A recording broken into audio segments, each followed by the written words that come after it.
La défense de notre environnement est l'affaire de tous. Et pour effacer les traces laissées sur son passage par la tempête Adriane, une opération de solidarité a été menée à l'initiative du syndicat mixte du grand site des îles Sanguinaires et de la Parate avec Recycle la Corse. Plus de 150 volontaires ont débarqué le 5 janvier sur l'île de Mezzumare pour débarrasser le rivage des déchets et encombrants amenés par la tempête. La chasse est bonne, oui.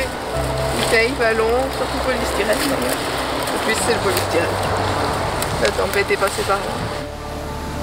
On est venu entre amis ou en famille et tout le monde s'y est mis. Même les plus jeunes se sont mobilisés. Et je suis venue ici et j'ai ramassé des déchets qui proviennent des humains, du polystyrène et un bout d'éponge. Si chacun prend un petit morceau, c'est une bonne chose. Si on ne fait rien, ça va être toujours pire en pire. Donc il faut se motiver pour bouger et voilà, d'améliorer des choses. Il y a une véritable prise de conscience aujourd'hui. Tout le monde a bien compris que si on ne fait rien pour préserver notre environnement, on risque de transmettre à nos enfants quelque chose qui ne soit pas très présentable.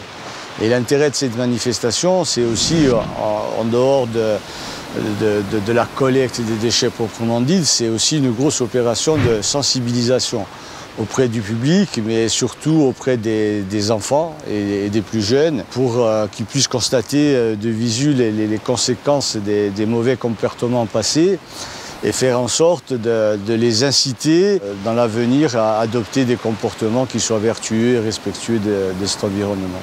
Plastique ferraille d'un côté, pour tout ce qui est emballage, le verre de l'autre.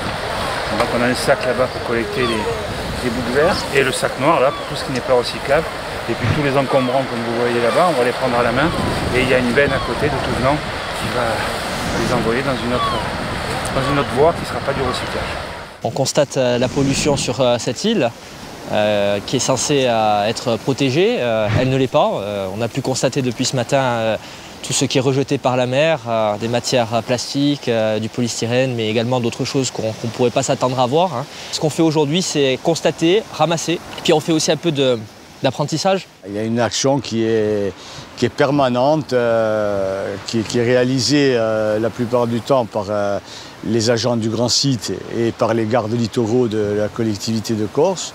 Et puis dans des cas exceptionnels comme celui-là, on a uni nos forces à des associations comme Recycle la Raid pour pouvoir donner une dimension plus importante à cet événement. Même si on est dans des secteurs différents, eh bien on peut avoir un objectif commun qui est l'environnement, parce que quelle que soit l'activité professionnelle, associative ou autre que l'on a, on respire le même air, on regarde le même paysage et on marche sur les mêmes sentiers. Donc c'est une opération à renouveler. D'ailleurs, il y a des liens qui se sont créés avec les différents acteurs et on souhaite revenir parce qu'il y a encore beaucoup de travail.